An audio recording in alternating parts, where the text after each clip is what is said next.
एक हा मुद्दा बघा, ज्याला आपण थर्ड जेंडर म्हणतो. तर त्याचा जो इश्यू आहे ना, तो सध्या खूप जास्त त्याला काय म्हणतात की म्हणजे चर्चेमध्ये आहे. चर्चेमध्ये म्हणजे आतापर्यंत तुम्ही जर पीवायक्यू बघितले ना आणि जर मायक्रो अनालिसिस केलं, जेव्हा जेव्हा काही काही इश्यूज असे आहे ज्यामध्ये थोडी जरी अपडेट झाली तर तो सरळ प्रश्न असतो. ट्रान्सजेंडर धोरण प्रसिद्ध करणारं पहिलं राज्य विचारलं, पहिलं कॉलेज विचारलं, असे अनेक प्रश्न यामध्ये येऊन गेलेले आहे. ट्रान्सजेंडरला आरक्षण देणारं पहिलं राज्य विचारलं. मग जेव्हा जेव्हा या मुद्द्यावर थोडीफार अपडेट झाली, हा तुमच्या आयोगाचा काय होता, प्रश्न होता. जर पीवायक्यूचा अनालिसिस केलं असेल तर कळेल. समजलं? आता बघा विषय काय पहिल्यांदा तो आपण समजून घेऊ. पहिले तोडून तोडून जाऊ आपण. ट्रान्सजेंडर काय रे बाबा, persons hold protest okay demanding withdrawal of amendment to transgender bill.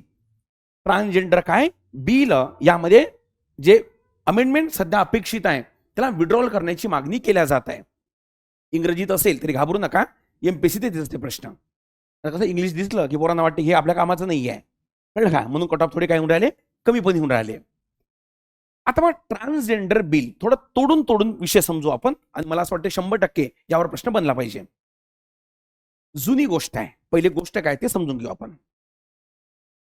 जुनी गोष्ट अशी आहे की 2014 मध्ये सुप्रीम कोर्टाचा एक लँडमार्क जजमेंट आला. तो जजमेंट होता NALSA versus government of India. त्या केसचं नाव आहे, हे काय नाव आहे त्याचं, NALSA versus government of India. 2-3 अँगलनं ही केस महत्वपूर्ण आहे. या केसमध्ये सुप्रीम कोर्टाने निर्णय दिला की transgender is a third gender. कोणती केस आहे, नालसा विरुद्ध गव्हर्नमेंट ऑफ इंडिया. नावावरून कळत नाही कशाशी संबंधित आहे, म्हणजेच आयोगाचा प्रश्न आहे हा. तर या केसचं वैशिष्ट्य असं होतं की ट्रान्सजेंडरला आपण मेल फिमेल म्हणजे थर्ड जेंडरचा काय दिला, सुप्रीम कोर्टाने दर्जा दिला. म्हणजे इथं सुप्रीम कोर्टाचं ज्युडिशियल ऍक्टिव्हिझम दिसते, न्यायालयीन सक्रियता दिसते, की जे काम हे एक्झिक्युटिव्ह कार्यपालिकेनं करायला पाहिजे ते काम हे कोण करत आहे, कोण करत आहे, न्याय व्यवस्था. आपण बेसिक लेक्चर मध्ये शिकलोय ना कलम 13 मध्ये, त्याला म्हणतात ज्युडिशियल ऍक्टिव्हिझम, न्यायालयीन सक्रियता. दुसरं सर्वात महत्वाचं वैशिष्ट्य या केसचं काय माहितीये का, ही केस नालसा या संस्थेनं लढली आणि ज्याच्यावर प्रश्न आहे अपेक्षित पण पीवायक्यू पण. National legal service authority of India, म्हणजे बेसिकली आपण बेसिक लेक्चर मध्ये पण डिटेलमध्ये शिकलो की भारतीय संविधानाचं आर्टिकल 39A आहे. ए कॅपिटल पाहिजे, बरोबर.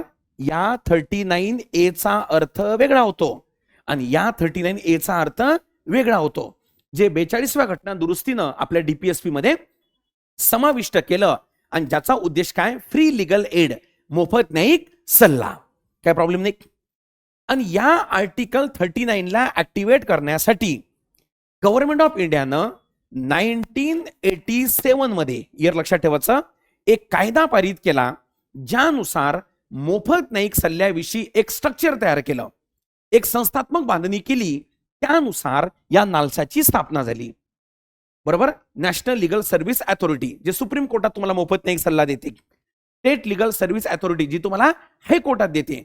डिस्ट्रिक्ट लीगल आणि तालुका लीगल, बरोबर, जे तुम्हाला त्या त्या कोर्टामध्ये मदत करते विशिष्ट अटी आणि शर्तीवर. पहिला मुद्दा क्लिअर झाला. या केसचं नाव काय होतं, नालसा विरुद्ध गव्हर्नमेंट ऑफ इंडिया. म्हणजे वैशिष्ट्य याचं पहिलं वैशिष्ट्य काय की पहिल्यांदा ट्रान्सजेंडरला इथं त्यांची मान्यता दिली, बरं का.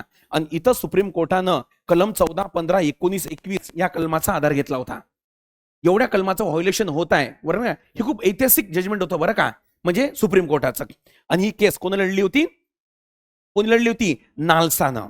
हे शब्द का बरं इम्पॉर्टंट आहे, कारण 39A सोबत याचा काय संबंध आहे. आणि एक लक्षात ठेवा, मोफत न्यायिक सल्ला हा भारतीय संविधानाच्या कलम 21 मध्ये पण आहे, बरं का. Free legal aid is your fundamental rights. जर आयोगाने विचारलं की पुढीलपैकी मोफत न्यायिक सल्ला कोणत्या कलमामध्ये समाविष्ट आहे, तुमची पहिली नजर 39A वर जाईल आणि खाली पर्यायामध्ये कदाचित बी आणि सी असेल. बी आणि सी म्हणजे 21 पण आहे, समजलं का. नजर हटीक, दुर्घटना घटी. विषय कळला. याला आयोग म्हणतात, ते सिरीज म्हणतात नाही याला, आयोग आपल्या सदाशिवपेठेतल्या आपल्या. त्यामुळे 21 आणि किती 39A या दोघांसोबत संबंध आहे, काही प्रॉब्लेम नाही. इथपर्यंत ओके. आता पुढे विषय काय, आता झालं काय, सालाबादाप्रमाणे 14 मध्ये सुप्रीम कोर्टानं निर्णय दिला.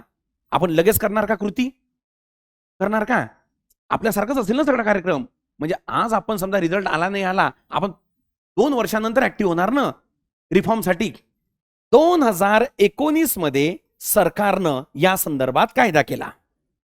14चं जजमेंट, 19 मध्ये कायदा. समजलीत परत. तेव्हा पण सुप्रीम कोर्टानं म्हटलं होतं की दर्जा देऊन चालत नाही, त्यांना राईट्स पण द्या. तेव्हा हा कायदा आणला 19 मध्ये. परवाच्या दिवशी पुन्हा सुप्रीम कोर्ट बरडलं बरं का. ते म्हणे अरे बाबा, ज्या प्रमाणात तुम्ही 19चा कायदा आणला, सुप्रीम कोर्टानं स्वतः कमिटी स्थापन केली आहे, त्याला मेनन कमिटी म्हणतात, ट्रान्सजेंडरसाठी.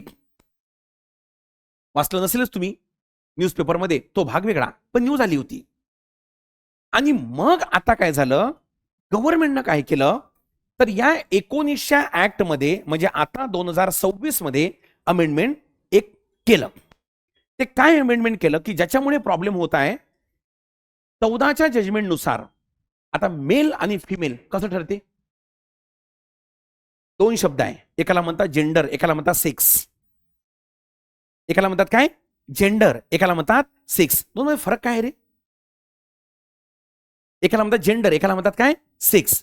सेक्स हा इमोशनली आहे, जेंडर हा कल्चरली आहे. म्हणजे उदाहरणार्थ मी मेल आहो हे तू डिसाईड केलं ना, कशावरून, आयडेंटिटीवरनं, कळलीत परत. आणि मी मेल आहो हे मी सो रिकॉग्नाइज केलं, कशावरून, सेक्सवरून. आता कळलं का? हा 2 मधला फरक आहे. परफेक्ट. ट्रान्सजेंडर म्हणजे कोण, हा प्रश्न युपीएससी ला होता. ट्रान्सजेंडर म्हणजे 2019च्या ऍक्ट नुसार तो असेल ज्यांना स्वतःला रिकॉग्नाइज केलाय की मी ट्रान्सजेंडर आहो, ना मेल ना फिमेल. समजलं? इथे लिहून असेल कुठेतरी, आहे का रे बाबा?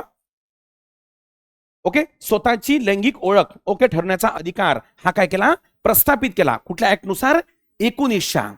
आता सरकार काय म्हणते, सेल्फ आयडेंटिफिकेशन नाही, आता तुमचं मेडिकल टेस्ट होईल. जसं का दिव्यांगासारखं तुम्हाला सर्टिफिकेट घ्यावं लागेल. कोणाचं, जिल्हाधिकाऱ्याचं. समजलं इथपर्यंत? हे पहिलं. आणि दुसरं, तुम्ही त्याला काय म्हणतात की हे ना, हे त्याला काय म्हणतात की हे जसं हिजडा, किन्नर, हे नाही का, हे जे शब्द आहे ना, तर याच्या आधारावर हे नाही, तर मेडिकल बोर्डाच्या आधारावर आता रिकॉग्नाइज होणार. यामुळे अनेक लोक याच्यामधनं बाहेर जाण्याची शक्यता आहे आणि म्हणून याला विरोध केला जात आहे. समजलं? हेच एक बेसिक रिझन आहे की 19च्या ऍक्ट मध्ये काय होतं, सेल्फ आयडेंटिफिकेशन. आणि या ऍक्ट मध्ये काय आहे, काय, बाय मेडिकल बोर्ड. समजलं इथपर्यंत? ते म्हणतात की याच्यामुळे अनेक लोक बाहेर जाणार. सरकारचं म्हणणं काय याच्यावर, की यामुळे जे रिअल ट्रान्सजेंडर आहे त्यांना एम्पॉवरमेंट आपण करू. समजलं इथपर्यंत? पण जर इथं समजा दोघांचा डेडलॉक जर आपण काढतो म्हटलं, अधिकतम लोकांचं अधिकतम सुख जर एखाद्या कायद्यामुळे होत असेल तर प्रॉब्लेम काय? प्रॉब्लेम नाही ना. सरकारचं काम आहे ना की सिंगल बेनिफिट घ्या म्हणून, either male or female or transgender. असं तर होणार नाही ना, एक व्यक्ती 2 बेनिफिट घेऊन राहिला, न घेऊ द्यावं हे काम सरकारचं आहे. विषय कळलं का? त्यामुळे सरळ सरळ इथं बेंथमचा जर आपण सिद्धांत वापरला, जो पॉलिटिकल फिलॉसॉफर होता, तर तिथं हे कुठंतरी हा प्रॉब्लेमॅटिक होतो. आणि माझं वैयक्तिक मत आहे, सुप्रीम कोर्टामध्ये हा कायदा टिकत नाही. सुप्रीम कोर्टात हा कायदा टिकत नाही, कारण रिकॉग्नायझेशन ऑफ जेंडर ओके हे बाय सेल्फच आहे, हे स्वतः आहे.